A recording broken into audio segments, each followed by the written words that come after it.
Lydia était en train de marcher seule, dans un couloir vide, ne sachant même pas où elle allait, mais guidée par une voix qui lui murmurait certaines choses. Guidée par une voix qui lui murmurait certaines choses, elle avançait, sentant résonner derrière elle chaque pas et chaque respiration résonnaient dans cet endroit. Un endroit vide, vide de souvenirs, vide de présence.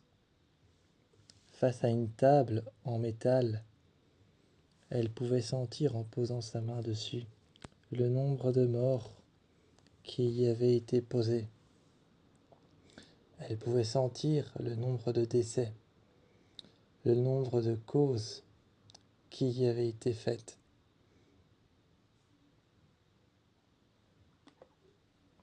À un moment, elle se vit couchée sur la table, nue, complètement attachée. Autour d'elle, des médecins, les yeux dénudés, mais les masques dévoilant uniquement une partie de leur visage. Ces personnes l'attachaient. Des murmures lui parlaient. Elle essayait de se débattre, mais plus elle essayait de se débattre, plus la vision continuait à augmenter. Prisonnière de ses pouvoirs, elle s'est réveillée, hurlant et criant. Hurlant et criant, elle s'est réveillée. Ce n'était pas n'importe quel endroit là où elle se trouvait. Elle est repartie en courant, toujours avec les attaches aux mains et aux poignets. Ces médecins qui la suivaient, les murmures qui la hantaient et lui parlaient. Un moment présent devant une autre banshee. Un moment présent devant une autre banshee. Cette banshee s'est relevée, un genou à terre, une main à terre. Elle la regardait. Toutes les deux ont eu la même vision, la même impression. Celle-ci derrière elle n'avait rien, mais Lydia derrière elle des médecins à ses trousses, qui essayaient de la rattraper.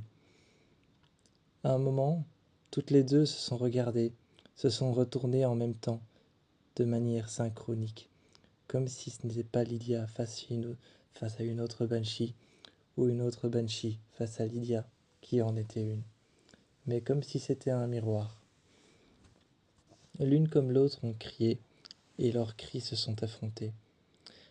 Leurs cris se sont affrontés, comme deux ondes de choc qui se cognaient une à une, qui se cognaient l'une à l'autre, qui se percutaient et se frappaient.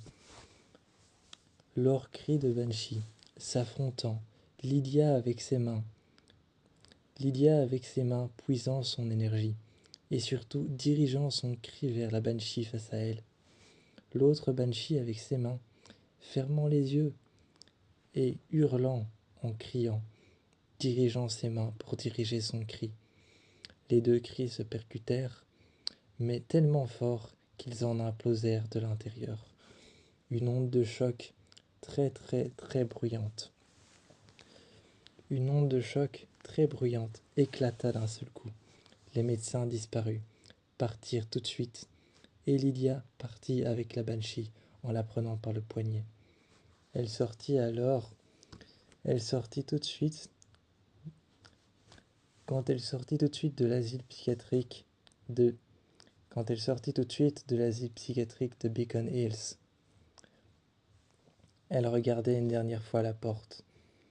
En regardant une dernière fois la porte, la banshee qui avait des longs cheveux blancs, ternes, un visage pâle et des yeux presque noirs, pas bruns, mais presque noirs, la regardait, en lui demandant qu'est-ce qu'il s'était passé à l'intérieur. C'est simplement en retournant à l'intérieur ou simplement en demandant de l'aide qu'elle allait le savoir. Mais elle ne voulait pas y retourner. Alors la meilleure solution pour elle, c'était de demander de l'aide. Elle s'était retournée vers la rue, avait regardé la jeune banshee en lui demandant de lui faire confiance. Elle Elle ne gérait pas encore ses pouvoirs tels qu'elle le pensait, la jeune Banshee. Lydia lui a demandé de lui faire confiance et de venir voir des amis en qui elle avait toute confiance. Elles sont parties toutes les deux en courant, en s'écartant de la grande porte en métal. Styles trouvait de plus en plus de ces petites fleurs, un peu partout. Des fleurs blanches avec un intérieur jaune pâle. Les Adona Melacanda étaient des paralysants utilisés au Moyen Âge pour les dissections. Les Adona Melacanda étaient des plantes blanches. C'étaient des agents paralysants utilisés pour les dissections au Moyen Âge, mais personne ne savait qui venait les déposer. Styles, se transformant en loup pour partir dans la forêt, était parti courir là où il pensait que ça venait, là où il avait l'idée de peut-être que ça venait de là-bas. Il s'était retrouvé piégé d'un endroit bien spécifique, mais le long d'un arbre, vu apparaître, il vit apparaître toutes ces plantes, accrochées non pas au tronc, mais poussant sous l'écorce de l'arbre, avec de petites racines qui s'y accrochaient, cultivées non pas par des humains, mais par les Wendigo. Entourés par une légion de Wendigo, ce qui faisait qu'ils étaient blancs. Que leurs dents étaient petites, que leur corps et leur peau étaient si pâles, que leurs griffes et que leur corps venaient d'un humain. Le manque de mélanine provoquant la couleur dans leurs yeux, et le manque de certaines vitamines provoquant la grandeur de leurs dents avait disparu à cause de ces plantes. Entourés des Wendigo, tout aussi agressifs et tout aussi caractériels de leur caractère sensible à la lumière. Styles était maintenant perdu, mais Derek n'allait pas tarder à arriver. Lorsqu'il est arrivé, hurlant d'un grand rugissement, tous les Wendigo l'ont regardé. Il est venu libérer Styles et ils sont partis. Les Wendigo, rappliquant dans l'ombre, repartant après que Derek ait hurlé. Un rugissement énorme montrant les crocs et ses yeux rouges. Il se transforma en humain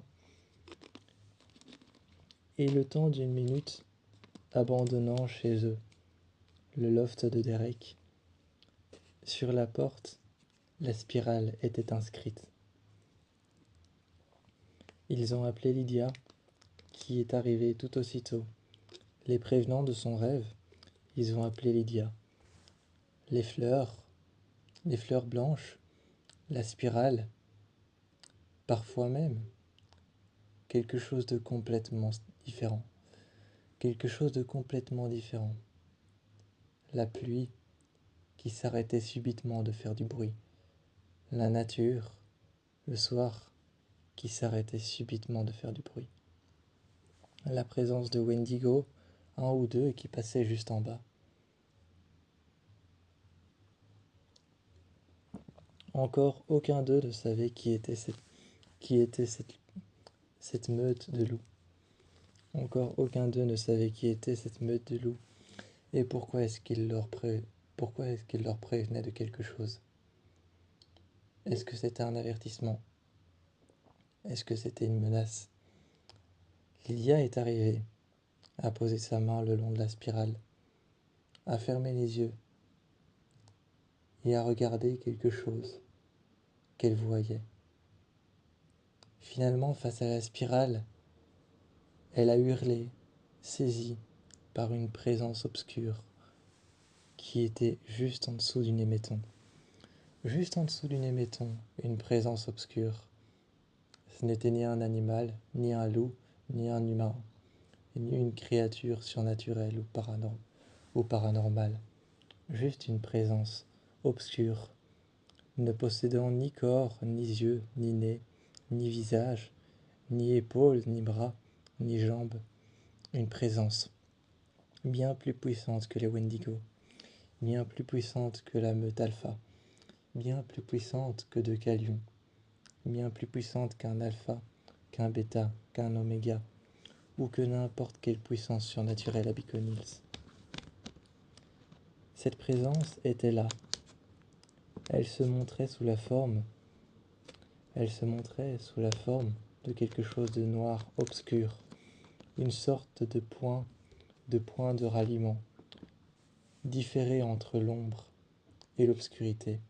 Ce n'était qu'un simple endroit, noir, sombre, mais dégageant des ondes tellement profondes, tellement noires, tellement sombres, dégageant vraiment de la haine, du désarroi, de la haine, de la tristesse, de la peur, prenant la peur des autres et s'en nourrissant, n'ayant pas de forme humaine ni animale, ne posant ni griffes, ni encore pieds ou jambes à terre, juste une présence sombre.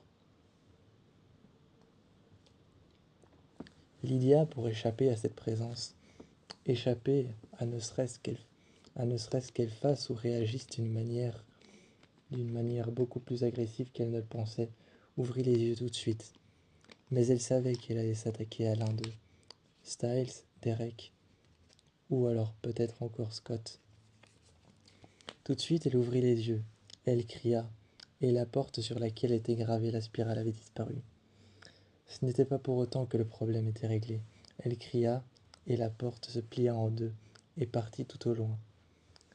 Lydia s'était retournée, et leur avait expliqué dans les moindres détails ce que c'était. Il ne manquait plus qu'à trouver maintenant. À trouver pourquoi. Pourquoi ces présences de fleurs? Pourquoi ces Wendigo leur en veulent? Est-ce qu'ils sont alliés? Est-ce qu'ils sont alliés à cette meute? Et pourquoi cette meute ne se montre jamais, mais envoie des sortes de mercenaires qui viennent à leur porte? Le mystère était encore flou, mais la raison du mystère, déposer des plantes, montrer la spirale et la graver, envoyer des loups, envoyer des Wendigo, ou alors encore les piéger pour qu'ils viennent eux-mêmes de leur plein gré. Styles et Derek, toutes ces menaces étaient encore d'actualité, mais il fallait découvrir la vraie raison de cette présence obscure. Elle n'avait ni nom, Lydia n'avait pu ramener ni nom, ni présence animale, ni présence humaine, juste de la noirceur, de l'obscurité, comme ce que dégagerait un démon.